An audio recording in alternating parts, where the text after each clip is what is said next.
ವಿದ್ಯಾರ್ಥಿಗಳೇ, ನಾನು ಪುಷ್ಪಾ ಮುರುಗೇಶ್ ಕುಳಿ. ಈ ಹಿಂದೆ ನೀವು ಪ್ರಿಸಂನ ಮೇಲ್ಮೈ ವಿಸ್ತೀರ್ಣ ಮತ್ತು ಪರಿಮಾಣದ ಬಗ್ಗೆ ಕಲಿತಿದ್ದೀರಿ.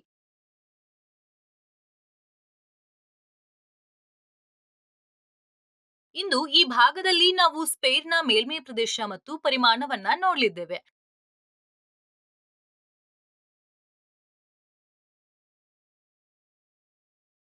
ಸಂಪೂರ್ಣವಾಗಿ ಸುತ್ತಿನ ಚೆಂಡಿನ ಬಗ್ಗೆ ಯೋಚಿಸಿ. ಅದು ಸಾಕರ್ ಚೆಂಡು, ಅಮೃತಶಿಲೆ ಅಥವಾ ನಮ್ಮ ಭೂಮಿಯಾಗಿರಬಹುದು. ಆ ಆಕಾರವನ್ನ ಗೋಳ ಎಂದು ಕರೆಯಲಾಗುತ್ತೆ.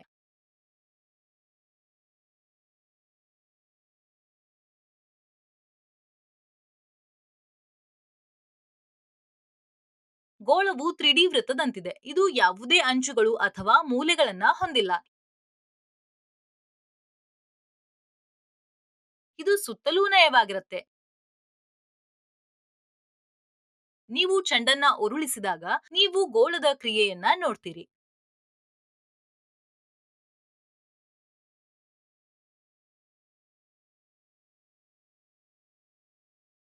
ಗಾಳಿಯಲ್ಲಿ ತೇಲುತ್ತಿರುವ ಗುಳ್ಳೆಗಳಿಂದ ಹಿಡಿದು ಬಾಹ್ಯಾಕಾಶದಲ್ಲಿ ನೇತಾಡುವ ಗ್ರಹಗಳವರೆಗೆ ಗೋಳಗಳು ನಮ್ಮ ಪ್ರಪಂಚದಲ್ಲಿ ಮತ್ತು ಅದರಾಚೆಗೆ ಎಲ್ಲೆಡೆ ಇವೆ.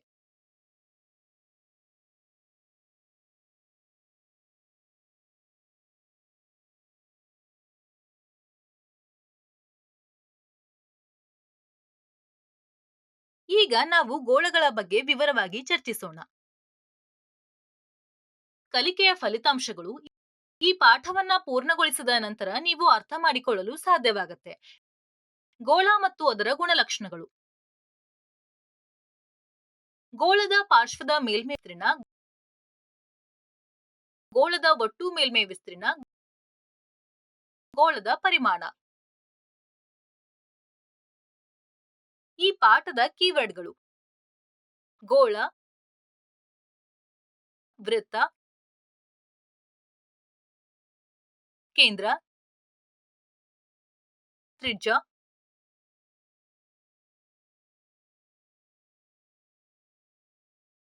ವ್ಯಾಸ,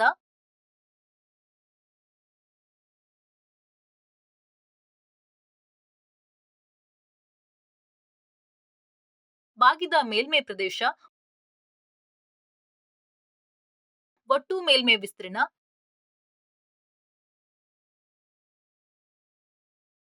ಸಂಪುಟ. ಈಗ ನಾವು ಗೋಳ ಅಂದ್ರೆ ಏನು ಮತ್ತು ಅದರ ಗುಣಲಕ್ಷಣಗಳು ಯಾವುವು ಎಂದು ತಿಳಿಯೋಣ. ಒಂದು ಗೋಳವು 3 ಆಯಾಮದ ಜ್ಯಾಮಿತೀಯ ಆಕಾರವಾಗಿದ್ದು, ಅದು ಎಲ್ಲಾ ದಿಕ್ಕುಗಳಲ್ಲಿಯೂ ಸಂಪೂರ್ಣವಾಗಿ ಸುತ್ತಿನಲ್ಲಿ ಮತ್ತು ಸಮ್ಮಿತೀಯವಾಗಿರುತ್ತೆ. ಇದು ಚೆಂಡನ್ನ ಹೋಲುತ್ತೆ.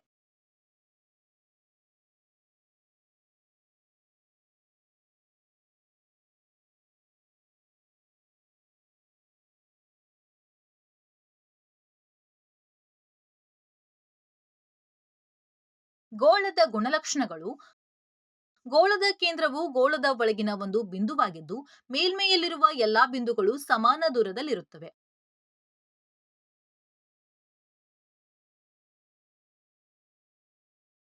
ಗೋಳದ ತ್ರಿಜ್ಯವು ಕೇಂದ್ರದಿಂದ ಮೇಲ್ಮೈಯಲ್ಲಿ ಯಾವುದೇ ಒಂದು ಬಿಂದುವಿಗೆ ಇರುವ ಅಂತರವಾಗಿದೆ.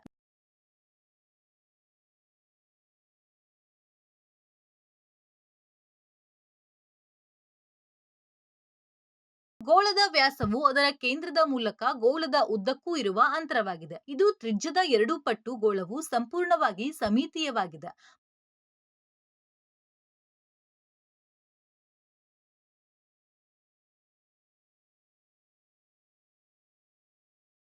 ಮತ್ತು ಕೇವಲ ಒಂದು ಬಾಗಿದ ಮೇಲ್ಮೈಯನ್ನ ಹೊಂದಿದೆ. ಇದು ಅಂಚುಗಳು ಅಥವಾ ಮೂಲೆಗಳನ್ನ ಹೊಂದಿಲ್ಲ.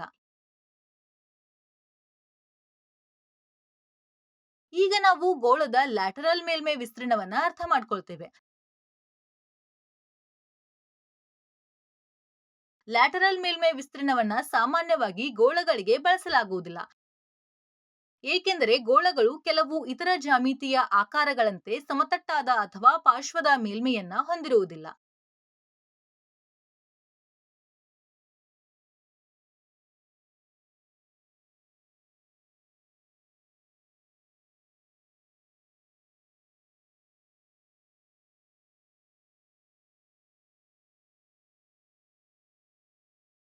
ಗೋಳಗಳು ಸಂಪೂರ್ಣವಾಗಿ ಸುತ್ತಿನಲ್ಲಿ ಮತ್ತು ಸಮ್ಮಿತೀಯವಾಗಿರುತ್ತವೆ. ಯಾವುದೇ ಅಂಚುಗಳು ಅಥವಾ ಮೂಲೆಗಳ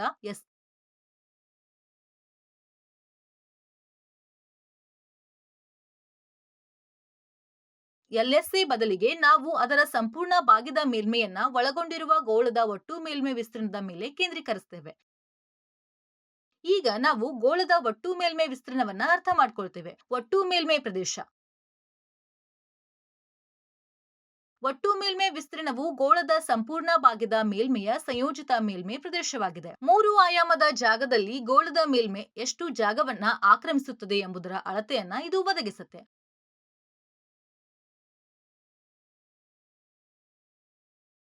ಗೋಳದ TSA ಯನ್ನ ಕಂಡುಹಿಡಿಯಲು ಹಲವು ಮಾರ್ಗಗಳಿವೆ.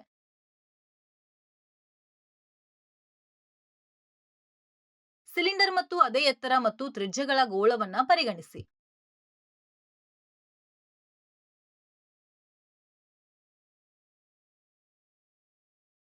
ಗೋಳವನ್ನ ಸಿಲಿಂಡರ್ಗೆ ಸೇರಿಸಿ.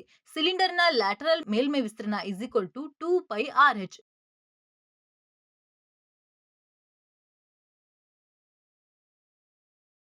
ನಾವು ಗೋಳವನ್ನ ಸಿಲಿಂಡರ್ಗೆ ಸೇರಿಸ್ತೇವೆ. ಸಿಲಿಂಡರ್ನ ಎತ್ತರ ಇಸ್ ಈಕ್ವಲ್ ಟು ಗೋಳದ ವ್ಯಾಸ ಅಂದ್ರೆ h is equal to d. h is equal to 2r.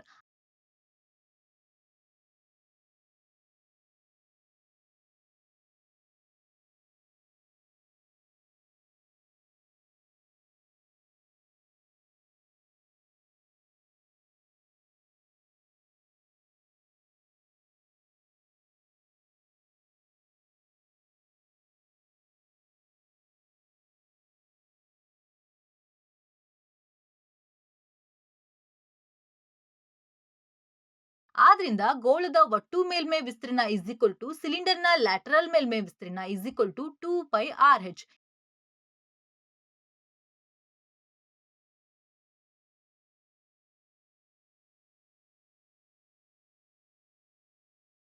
is equal to 2πr of 2r.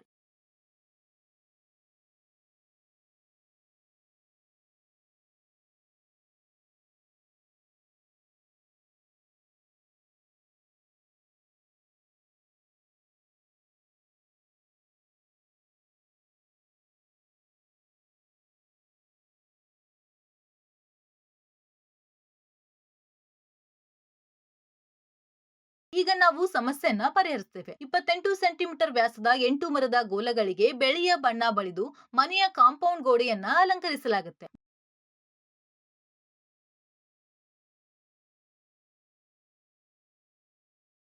ಒಂದು ಲೀಟರ್ ಸಿಲ್ವರ್ ಪೇಂಟ್ 2500 ಸೆಂಟಿಮೀಟರ್ ವಿಸ್ತೀರ್ಣವನ್ನ ಹೊಂದಿದ್ರೆ ಎಲ್ಲಾ ಗೋಳಗಳನ್ನ ಚಿತ್ರಿಸಲು ಎಷ್ಟು ಬೆಳ್ಳಿಯ ಬಣ್ಣ ಲೀಟರ್ಗಳಲ್ಲಿ ಅಗತ್ಯವಿದೆ ಎಂಬುದನ್ನ ಕಂಡುಹಿಡಿಯಿರಿ.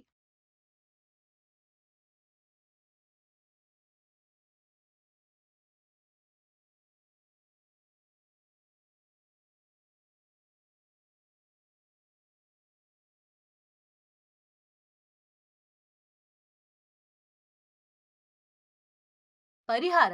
ಈ ಪ್ರಶ್ನೆಯಲ್ಲಿ ಎಲ್ಲಾ ಗೋಳಗಳನ್ನ ಆವರಿಸಲು ಎಷ್ಟು ಪೇಂಟ್ ಅಗತ್ಯವಿದೆ ಎಂಬುದನ್ನ ಕಂಡುಹಿಡಿಯಲು ಅವರು ನಮ್ಮನ್ನ ಕೇಳಿದ್ದಾರೆ. ಇಲ್ಲಿ ನಾವು ಗೋಳಗಳ ಸಂಪೂರ್ಣ ಮೇಲ್ಮೈ ವಿಸ್ತೀರ್ಣವನ್ನ ಪರಿಗಣಿಸ್ತೇವೆ. ಏಕೆಂದ್ರೆ ನಾವು ಗೋಳದ ಸಂಪೂರ್ಣ ಹೊರ ಮೇಲ್ಮೈಯನ್ನ ಚಿತ್ರಿಸಬೇಕಾಗಿದೆ. ಅವ್ರೇನ್ ಕೊಟ್ಟಿದಾರಂದ್ರೆ ಗೋಳದ ವ್ಯಾಸ is equal to 28 centimetre.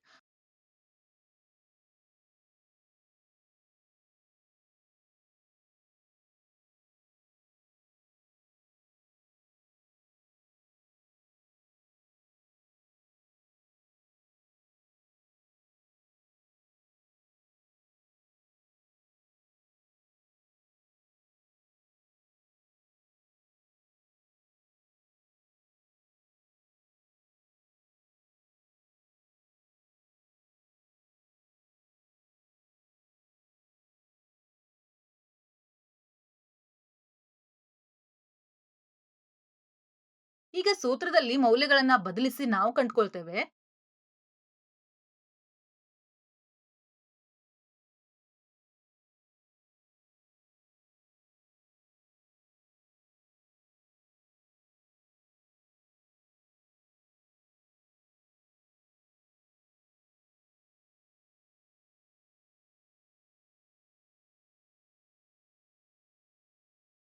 4 into 22 into 14 into 2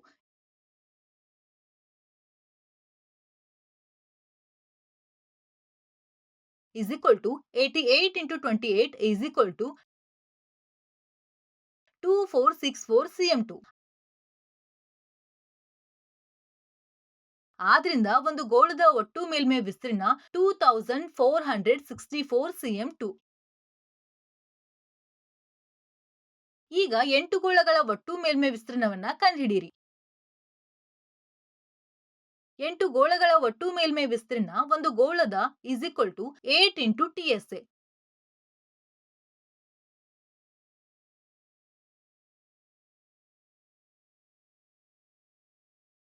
8 into 2464.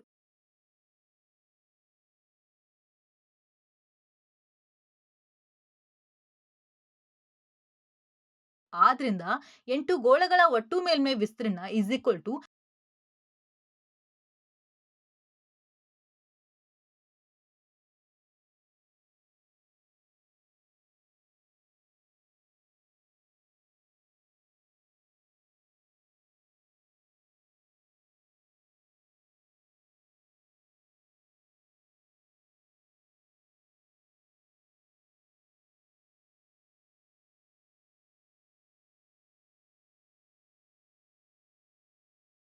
'ಅಡ್ಡ ಗುಣಾಂಕದಿಂದ ನಾವು ಪಡಿತೇವೆ 19,712 into 12,500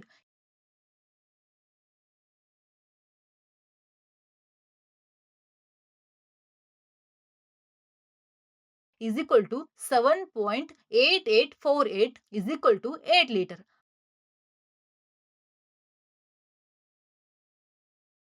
ಆದ್ರಿಂದ ಎಲ್ಲಾ 8 ಗೋಲಗಳನ್ನ ಚಿತ್ರಿಸಲು ನಮಗೆ 8 ಲೀಟರ್ ಬಣ್ಣ ಬೇಕಾಗುತ್ತೆ.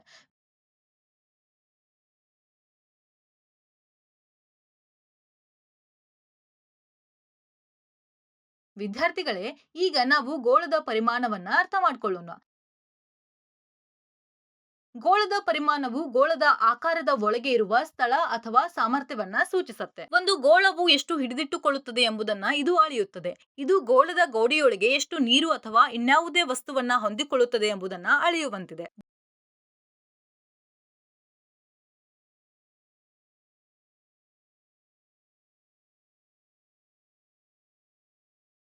ಬೇರೆ ರೀತಿಯಲ್ಲಿ ಹೇಳೋದಾದ್ರೆ ಪರಿಮಾಣವು ಏನೂ ಅಲ್ಲ, ಆದರೆ ವಸ್ತುವಿನಿಂದ ಆಕ್ರಮಿಸಲ್ಪಟ್ಟಿರುವ ಒಟ್ಟು ಜಾಗ.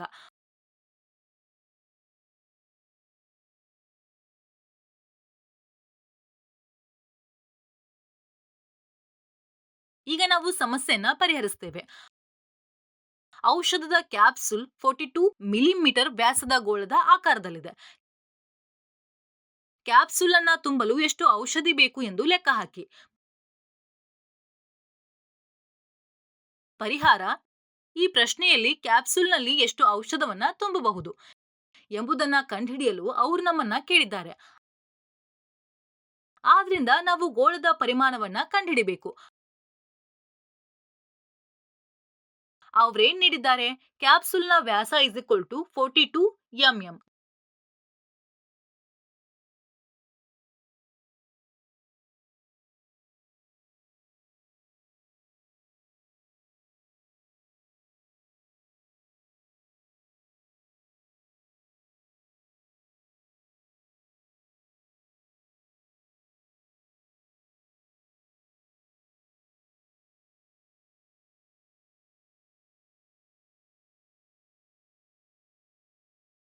ಈಗ ಸೂತ್ರದಲ್ಲಿ ಮೌಲ್ಯಗಳನ್ನ ಬದಲಾಯಿಸಬೇಕು.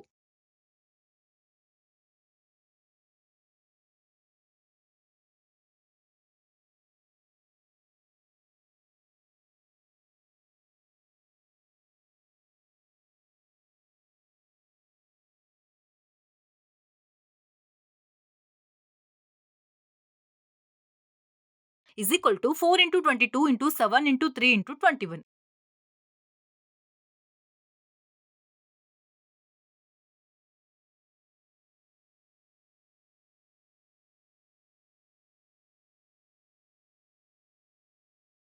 is equal to 88 into 21 into 21 is equal to 88 into 441 is equal to 38,808 millimeter cube.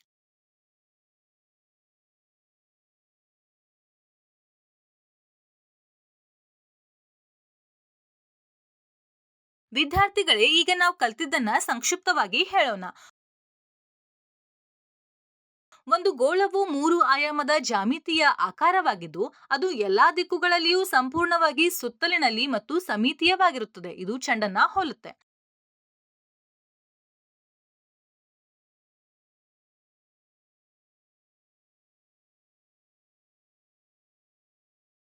Lateral ಮೇಲ್ಮೈ ವಿಸ್ತೀರ್ಣವನ್ನ ಸಾಮಾನ್ಯವಾಗಿ ಗೋಳಗಳಿಗೆ ಬಳಸಲಾಗುವುದಿಲ್ಲ, ಏಕೆಂದರೆ ಗೋಳಗಳು ಕೆಲವು ಇತರ ಜಾಮಿತೀಯ ಆಕಾರಗಳಂತೆ ಸಮತಟ್ಟಾದ ಅಥವಾ ಪಾರ್ಶ್ವದ ಮೇಲ್ಮೈಯನ್ನ ಹೊಂದಿರುವುದಿಲ್ಲ.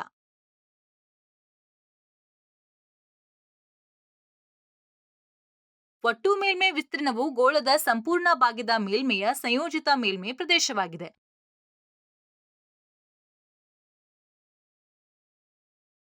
ಗೋಳದ ಒಟ್ಟು ಮೇಲ್ಮೈ ವಿಸ್ತೀರ್ಣ ಇಸ್ ಈಕ್ವಲ್ ಟು